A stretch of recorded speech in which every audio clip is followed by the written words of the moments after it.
నమస్కారం వార్తలకు స్వాగతం. ముందుగా ముఖ్యాంశాలు. మాజీ మంత్రి KTR press meet, CM Revanth రెడ్డిపై ఫైర్.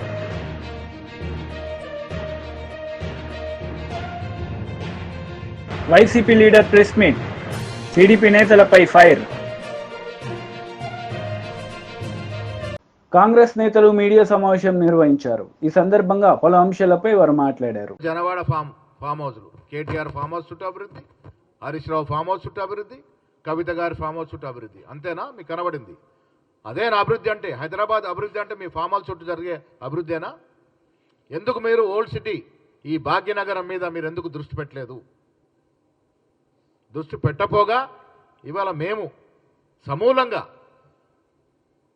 అది చార్మినార్ ప్రాంతం కావచ్చు, అది అప్సుగూడ ప్రాంతం కావచ్చు, అది మల్కాజ్గిరి ప్రాంతం కావచ్చు, అది గచ్చిబౌలి కావచ్చు, అది మాదాపూర్ కావచ్చు, సమూలంగా అభివృద్ధి జరగాలి హైదరాబాద్ పట్టణం.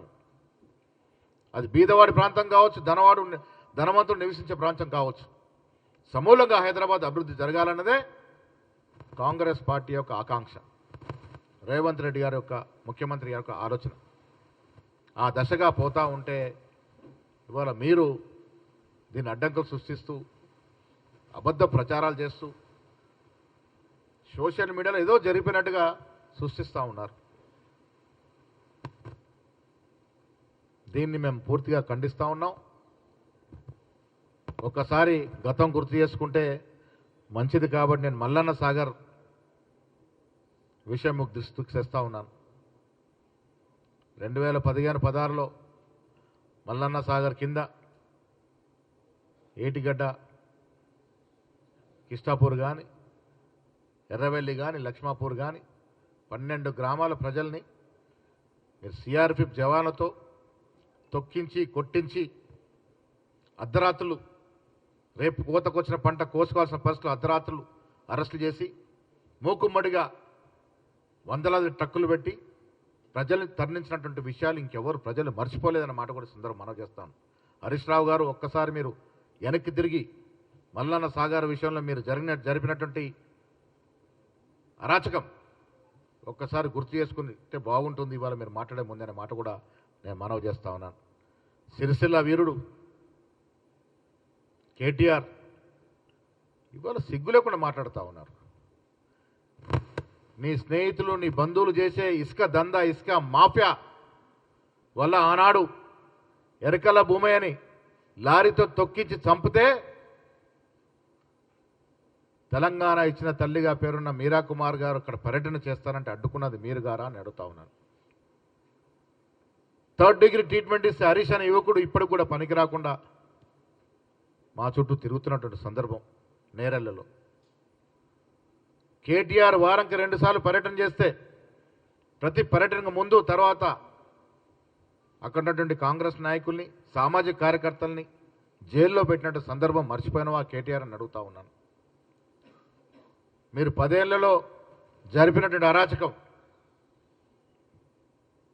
హౌస్ అరెస్టులు, అసలు ప్రజాస్వామ్యాన్ని, రాజ్యాంగాన్ని తుంగలు తొక్కి మీరు రాజ్యాన్ని ఏలి ఒక నియంతలా ప్రవర్తించి, నియంతలా పాలించి ఈ రాష్ట్ర సంపదని అయ్యొక దిక్కు, కొడుకొక దిక్కు, బిడ్డొక దిక్కు, అల్లుడొక దిక్కు దోచుకున్నటువంటి పరిస్థితి ఇవాళ ప్రజలు మర్చిపోలేదు. అందుకే మీకు పార్లమెంట్లో 0 సీట్లు ఇచ్చారన్న మాట కూడా ఈ సందర్భంగా మనవి చేస్తా ఉన్నాను. మీకు ఈ ప్రజల ప్రభుత్వాన్ని విమర్శించే హక్కు లేదు. ఇది ప్రజలు కోరుకున్న ప్రభుత్వం, ప్రజల కోసమే పనిచేస్తున్న ప్రభుత్వం. మీ అరాచకాలు, మీ అహంకారపూరితమైనటువంటి చర్యలు, ఆనాడు మీ ప్రభుత్వంలో ఉండి ముఖ్యమంత్రిగా, మంత్రులుగా చేసినటువంటి దాడులు, దోపిడీ, భూ కబ్జాలు, ప్రభుత్వ ఆస్తుల ఆక్రమణలు, ఇవేవి కూడా ప్రజలు మర్చిపోలేదు. ఇంకా ప్రజల మధ్యలో మెదులుతూ ఉన్నాయి. అవన్నీ దాచుకొని ప్రజల కోసం నడుస్తున్న ప్రభుత్వం మీద సోషల్ మీడియాలో అసత్య ప్రచారం చేస్తూ ముఖ్యమంత్రిని, ప్రభుత్వాన్ని, మమ్మల్ని బద్నాం చేసే ప్రయత్నం ఏదో చేస్తూ ఉన్నారో ప్రజలు ఆలోచించాల్సిన విజ్ఞప్తి చేస్తూ ఉన్నాను. తెలంగాణ ప్రజలు విఘ్నులు. మాజీ మంత్రి కేటీఆర్ మీడియా సమావేశం నిర్వహించారు. ఈ సందర్భంగా పలు అంశాలపై ఆయన మాట్లాడారు. మహిళా సోదరిమణులను కోటీశ్వరులను చేస్తాన్నావు, నెలకు 2,500 అన్నావు. అది ఏది చేయకపోగా దానికి దేనికి పైసలు లేవట. దానికి మాత్రం పైసలు లేవు, చేతులు రావు, మనసు రాదు. కానీ 1,50,000 కోట్లు ఒక మూసీ ప్రాజెక్టు. నేను ఒకటి అడుగుతా ఉన్నా, మూసీ ప్రాజెక్టు విషయంలో ముఖ్యమంత్రి గారు చెప్పాలా. మేము కూడా మొత్తం దేశంలో ఉండే అన్ని వివరాలు తెప్పించినాం. ఇగో ఇది నమామి గంగే, నమామి గంగే యొక్క ఇగో డిపిఆర్ ప్రాజెక్టు వివరాలు మొత్తం, అసలు దాని మొత్తం ప్రాజెక్ట్ యొక్క పూర్వాపరాలు ఏంది, దాని కథ అనేది నేను కూడా అవుట్ ఆఫ్ క్యూరియాసిటీ తెప్పించిన. ఏంది అసలు నమామి గంగే ఏంది? 2,400 కిలోమీటర్ల గంగా నది ప్రక్షాళన కోసం కేంద్ర ప్రభుత్వం స్టార్ట్ చేసింది ఈ కార్యక్రమం నమామి గంగే. 2,400 కిలోమీటర్లు మొత్తం కలిసి దానికి పెట్టిన బడ్జెట్ ఎంతో తెలుసా? 40,000 కోట్లు. 2,400 కిలోమీటర్ల గంగా నది కోసమేమో 40,000 కోట్లు. కానీ 55 కిలోమీటర్లలో జరిగే మూసీ సుందరీకరణ కోసం మాత్రం ఈ ముఖ్యమంత్రి గారు చెప్తారు 1,50,000 కోట్లు ఖర్చు అవుతుందంట. దీన్ని స్కామ్ అనకి ఏమనాలి మరి మేము? దీని వెనకాల ఉన్న మతలబేంది చెప్పాలి కదా. ఇంకొక మాట కూడా రేవంత్ రెడ్డి గారు చెప్పాలి. అనుమతులు ఇచ్చిన ఇండ్లను కూల్చడం అంటే ఇది ప్రభుత్వానికి తన వ్యవస్థ మీద, తన యంత్రాంగం మీద, తన పరిపాలన మీద తనకే పట్టులేని తనానికి నిదర్శనం కాదని నేను అడుగుతా ఉన్నా. ఇంకొక మాట కూడా నేను రేవంత్ రెడ్డి గారిని అడుగుతా ఉన్నా. కూల్చాల్సి వస్తే, and I'm saying this as a minister who worked in municipal department for 8 years, 8 ఏళ్ళు మున్సిపల్ మినిస్టర్గా నేను పనిచేస్తున్నాను. కూల్చాల్సి వస్తే మొదట కూల్చాల్సింది నాలాల మీద ఉన్న వాటిని కూల్చాలంటున్నారు కదా. ఫస్ట్ కూల్చాల్సింది హైడ్రా కమిషనర్ ఆఫీసు. బుద్ధ భవన్ ఏదైతే ఎక్కడైతే హైడ్రా కమిషనర్ కూర్చున్నాడో అదే ఎఫ్టీఎల్ మీద ఉంది. అసలు ఎఫ్టీఎల్ అంటారు సార్, నాలా మీద ఉంది. హుసేన్ సాగర్ పక్కనే ఉండే నాలా మీద బుద్ధ భవన్, దానిలోనే ఎలక్షన్ కమిషనర్ ఉంటాడు, యువతల దిక్కు వస్తే హైడ్రా కమిషనర్ ఉంటాడు, అలానే విమెన్స్ కమిషన్ ఉంది. ఫస్ట్ ఆ బిల్డింగ్ కొట్టాలి మీరు నిజంగానే కూల్చాల్సి వస్తే. రెండోది ఏం కొట్టాలి తెలుసా మీరు? ఏ జిహెచ్ఎంసీ అయితే పర్మిషన్లు ఇస్తుందో ఆ జిహెచ్ఎంసీ బిల్డింగ్ రెండోది కొట్టాలి. ఎందుకంటే జిహెచ్ఎంసీ బిల్డింగ్ కూడా నాలా మీదే ఉంది. మరి నువ్వు ఇతరులకు శుద్ధులు చెప్పే ముందు నీ కాడికెళ్ళి మొదలు పెట్టాలి కదా. చారిటీ బిగిన్స్ ఎట్ హోమ్ కదా, అది చేయరట. నాకు తెలిసి మరి ముఖ్యమంత్రి గారికి నా అవకాశం ఇస్తే మనం కొత్తగా కట్టుకున్న డాక్టర్ బాబాసాహెబ్ అంబేద్కర్ సెక్రటేరియట్, ఎందుకంటే ఆయన ఒక లక్ష్యం పెట్టుకున్నాడు, కేసీఆర్ ఆనవాళ్ళు లేకుండా చేయాలి. మరి సెక్రటేరియట్ని చూడగానే అందరు కేసీఆర్ గుర్తొస్తాడు. మొన్న గణపతి బప్ప మోరియా అనుకుంటే వెయిన్రాడికి వెళ్ళి ఆడ రాగానే కేసీఆర్ యాదకొచ్చింది. కేసీఆర్ పాటలు పెట్టగానే ముఖ్యమంత్రికి ఇరిటేషన్ వస్తున్నది. మరి ఆయనతో సంధిస్తే అది కూడా ఎఫ్టీఎల్ అని ఆయన సెక్రటేరియట్ని కూడా గొలగొడతాడమో నా డౌట్. నేను అడుగుతా ఉన్నా ముఖ్యమంత్రిని, ఇట్లా మూసీ బాధితులు ఆక్రందనలు చేస్తుంటే, మూసీ బాధితులు ఇబ్బంది పడుతుంటే, నిన్న మొన్నటిదాకా డైలాగులు కొట్టిన మీ అధినాయకులు ఎక్కడ? మీ రాహుల్ గాంధీ ఏడి? మీ ప్రియాంక గాంధీ ఏడి? ఇదివరకు వచ్చి ఓట్లు అడుక్కున్నప్పుడేమో ఇక్కడికి వచ్చి అశోక్ నగర్లో ఛాయ్ తాగుతూ, సాదా హోటల్లో బిర్యానీ తింటూ, యాక్టింగ్లు చేస్తూ బ్రహ్మాండమైన అద్భుతమైన నటనా కౌశలాన్ని ప్రదర్శించి ఓట్లు దండుకున్నారు కదా. మరి ఈరోజు ఆక్రందనలు నిలబడతలేవా అని నేను అడుగుతా ఉన్నా కాంగ్రెస్ పెద్దలకు. ఢిల్లీ పార్టీలను ఎప్పుడు గెలిపించినా గల్లీలలో ఎప్పుడు ప్రజల ఆక్రందనలు ఇట్లే ఉంటాయి. నేను ఇంకొక మాట కూడా అడుగుతా ఉన్నా. మాట్లాడితే ప్రతి సందర్భంలో అడిగేవాళ్ళు మమ్మల్ని ఏమని, రిటర్న్ ఆన్ ఇన్వెస్ట్మెంట్ ఎంత?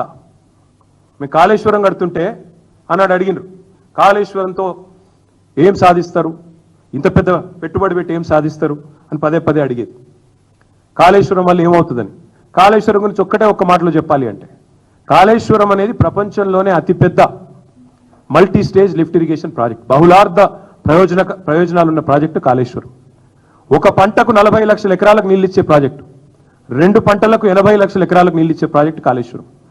ఇండస్ట్రియల్ కన్జంప్షన్ కోసం 10% వాటర్, అదేవిధంగా డ్రింకింగ్ వాటర్ హైదరాబాద్ మహానగరంతో పాటు వేలాది గ్రామాలకు డ్రింకింగ్ వాటర్, వేలాది గ్రామాలకు, వందలాది పట్టణాలకు డ్రింకింగ్ వాటర్ ఇచ్చే ప్రాజెక్టు కాళేశ్వరం. హైదరాబాద్కు నెత్తి మీద శాశ్వతంగా ఒక కుండ పెట్టినట్టే కరువు తీర్చే కల్పతరువు కాళేశ్వరం. దానికి రిటర్న్ ఆన్ ఇన్వెస్ట్మెంట్ ఏందని చాలా మంది, చాలా పెద్దలు చాలా మాటలు మాట్లాడినారు. నేను అడుగుతా ఉన్నా, ఇవాళ కాళేశ్వరం కట్టడం తర్వాత, ఇప్పుడు నిన్నగాక మొన్న పేపర్లో వచ్చింది, ఈనాడు పేపర్లో చూసుకోండి, వరి సాగులో తెలంగాణ టాప్ భారతదేశంలో. కాళేశ్వరం పుణ్యం కాదా అది? ఇవాళ తెలంగాణలో కాళేశ్వరం వల్ల ఏం జరిగింది అంటే, ఆ 1,00,000 కోట్ల పెట్టుబడితో వైసీపీ లీడర్ మీడియా సమావేశం నిర్వహించారు. ఈ సందర్భంగా పలు అంశాలపై ఆయన మాట్లాడారు. ఒక వెంకటేశ్వర భక్తుడిగా నాలో ఉన్న ఆవేదన చాలా వరకు తగ్గిందని భావిస్తున్నాను. ఎందుకంటే ఇది దాదాపు కోట్లాది మంది భక్తుల యొక్క మనోభావాల్ని దెబ్బతీసే విధంగా గతంలో మనం చూసాం.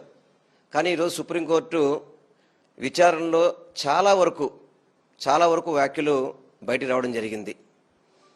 ఏదైతే ఒక రాజ్యాంగబద్ధమైన పోస్టులో ఉన్న ముఖ్యమంత్రి ఏ విధంగా కల్తీ జరుగుతుంది అని చెప్పి సుప్రీంకోర్టు ప్రశ్నించడం కానివ్వండి, ఆ నెయ్యిని వాడినట్టుగా ఆధారాలు దొరకలేదని చెప్పడం కానివ్వండి, సుప్రీంకోర్టు తీర్పులో వచ్చిన ఇవన్నీ కూడా ఈరోజు విచారణలో వచ్చిన మాటలన్నీ కూడా.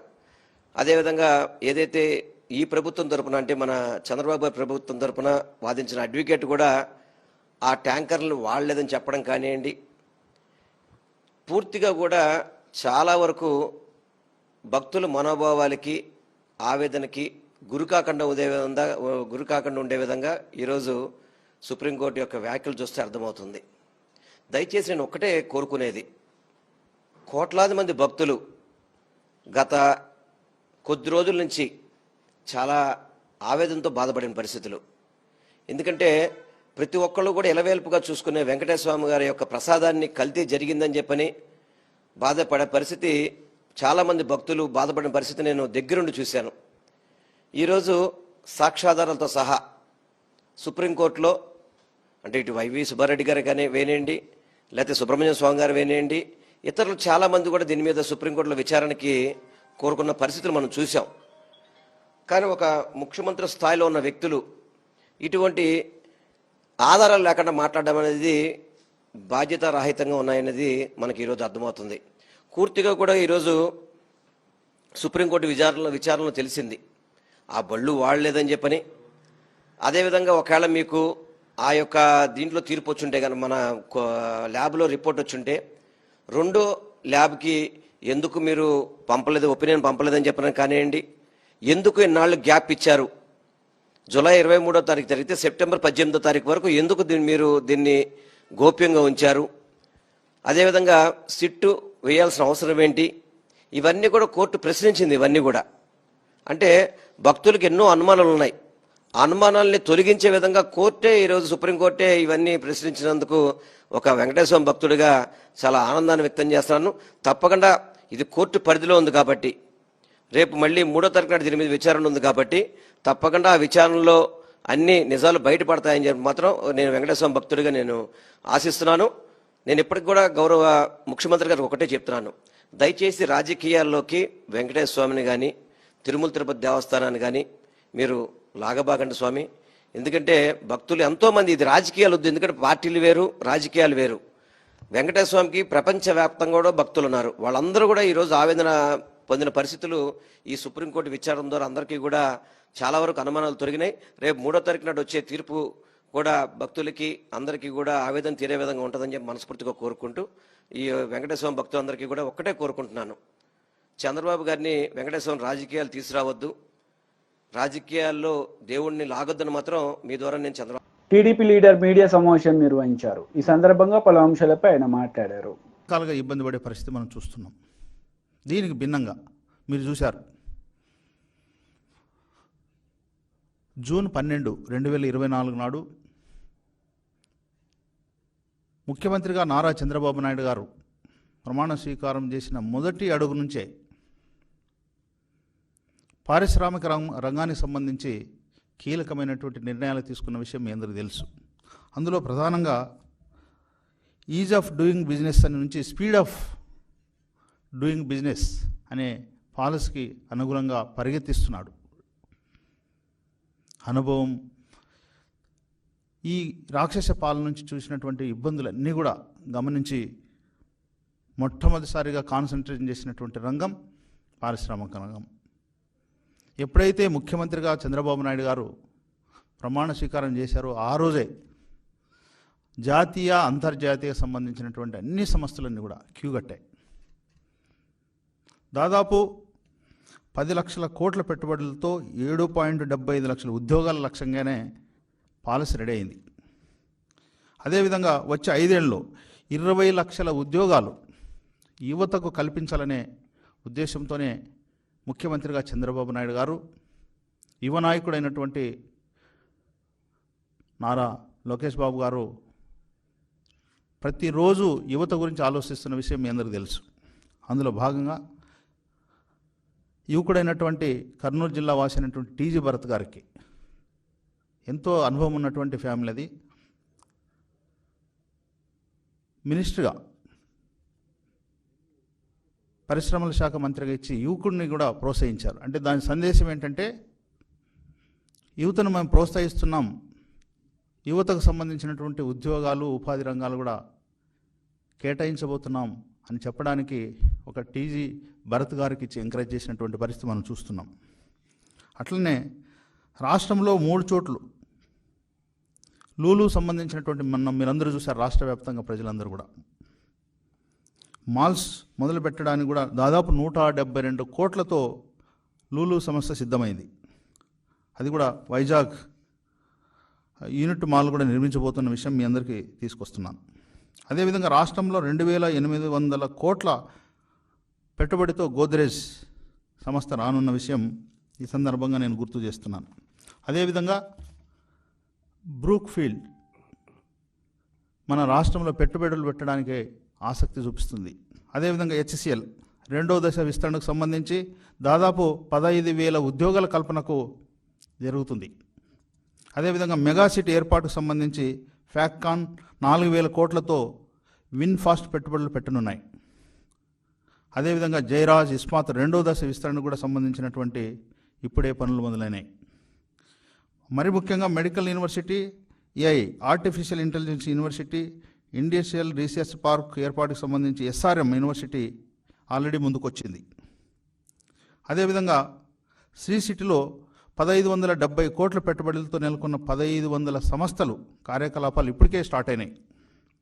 కాంగ్రెస్ నేతలు మీడియా సమావేశం నిర్వహించారు. ఈ సందర్భంగా పలు అంశాలపై వారు మాట్లాడారు. తర్వాత 7వ నిజాం మనకు స్వచ్ఛమైన, మొత్తం భారతదేశంలోనూ ఎక్కడా లేని స్వచ్ఛమైన నీటి సరస్సును మనకు అందించారు, తటాకాన్ని. మేము చిన్నప్పుడు ఆ గండిపేట నుంచి వచ్చే నీళ్ళని తాగేవాళ్ళం. అమృతానికి సమానంగా దాని టేస్ట్ ఉండేది.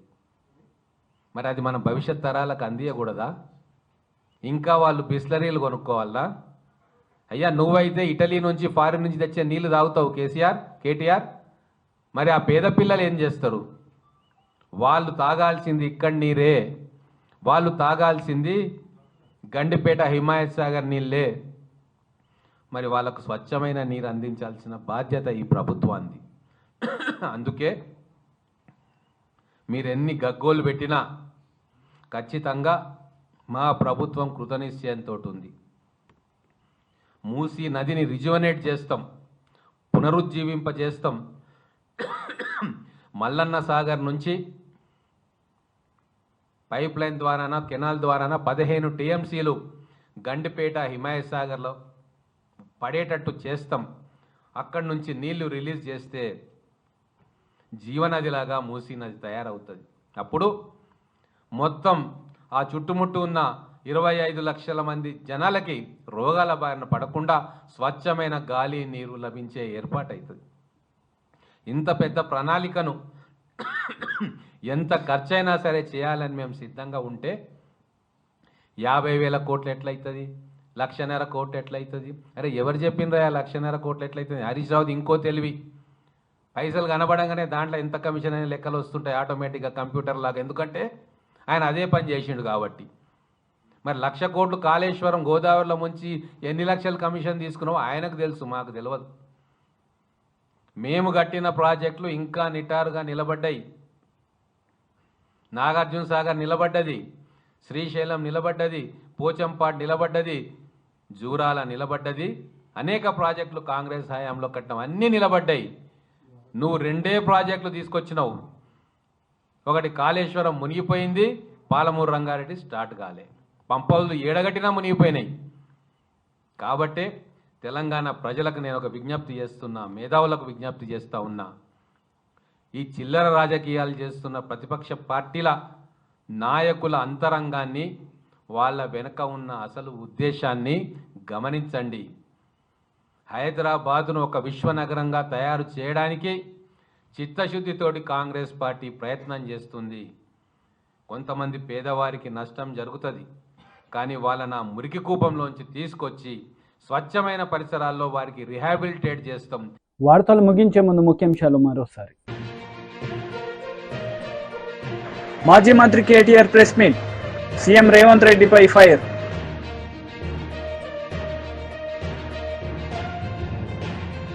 YCP leader press meet, TDP నేతలపై ఫైర్.